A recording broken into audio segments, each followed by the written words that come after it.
মনে হচ্ছে আজকে কবুতরের ডিম থেকে বাচ্চা বের হয়ে এসেছে, যেহেতু এখানে একটা চুলকা দেখা যাচ্ছে। দেখেন, আমি সিরাজি এবং দেশি কবুতরের জোড়া দিয়েছিলাম। হ্যাঁ, একটা বাচ্চা দেখা যাচ্ছে, এই যে দেখেন, আশা করি দেখতে পাচ্ছেন। একটা বাচ্চা দেখা যাচ্ছে, যেহেতু আমি ওটা আপনাকে দেখানোর চেষ্টা করতেছি।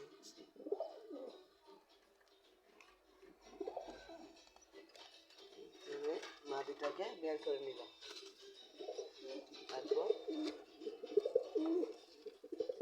উঠিয়ে একটা না, দুইটা বাচ্চা আমাদের ফুটেছে। আমাদের একটা না, আমাদের কিন্তু দুইটা বাচ্চাই ফুটেছে।